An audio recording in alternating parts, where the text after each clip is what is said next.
She married the wrong brother. And I stayed silent. I knew she was marrying the wrong brother. The worst part? She knew it too. But neither of us said a word. Her name was Emily.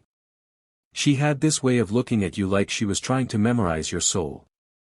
The first time she came to our house, she was holding my older brother Daniel's hand, but she kept asking me questions.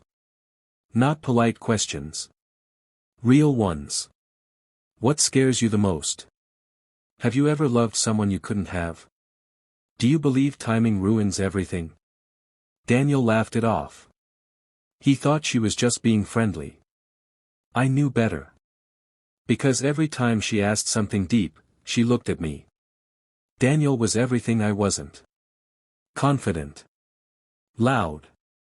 Successful. The golden son. I was quieter. Observant. The one who stayed in the background. Emily and Daniel met at a business event. He offered stability. A future. A plan. I offered nothing. Except understanding. The first time we were alone, it was raining. Of course it was raining. She stood by the kitchen window while Daniel was out with friends. The house was quiet except for the sound of water hitting the glass. You ever feel like you're walking towards something you shouldn't? She asked. I didn't answer. Because I knew exactly what she meant. She turned to me. I think I'm about to make the biggest mistake of my life. My chest tightened. Then don't, I said. She looked at me for a long time. Would you stop me? And that was the moment. The moment I could have changed everything. But I didn't. Because Daniel was my brother. Because loyalty felt heavier than love. Because I was afraid. They got engaged 3 months later. At dinner, everyone cheered. My mother cried. Daniel looked proud. Emily looked at me. Not smiling. Just looking. Like she was waiting for something. Some sign. Some interruption. Some confession. But I raised my glass and said, "Congratulations." And I watched her heart break in slow motion. The night before the wedding, she came to my room. No knocking. Just walked in. She wasn't wearing her engagement ring. "Tell me not to do it," she said. Her voice was shaking. "If you tell me to walk away, I will." Everything inside me was screaming. Take her hand. Tell her you love her.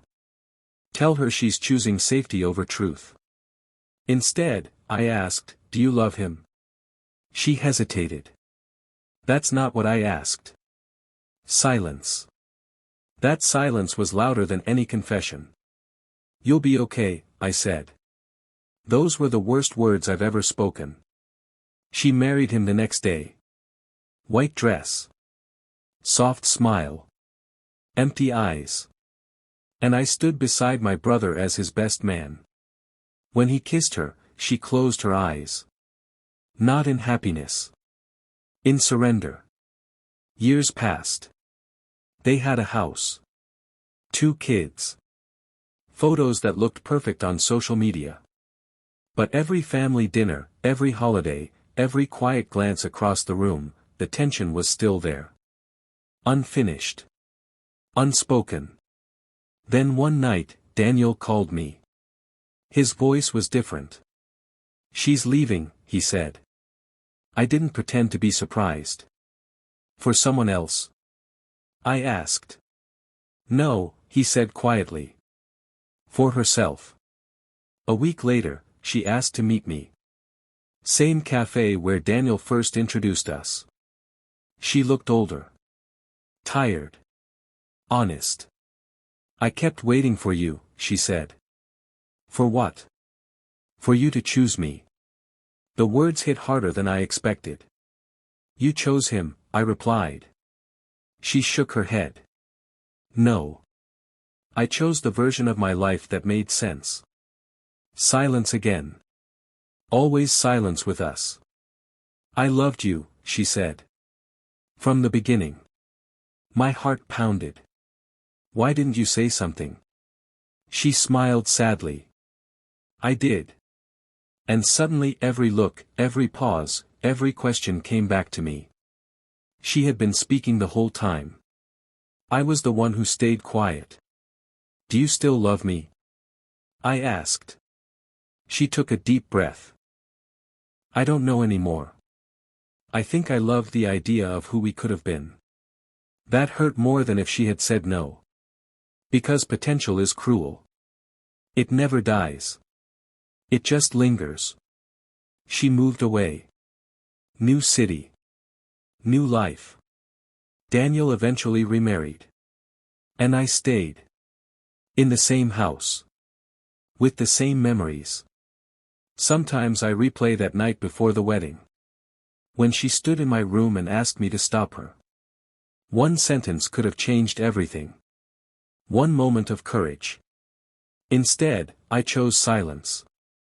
And silence has consequences. If this story feels familiar. Maybe you've loved almost. Maybe you've chosen loyalty over truth.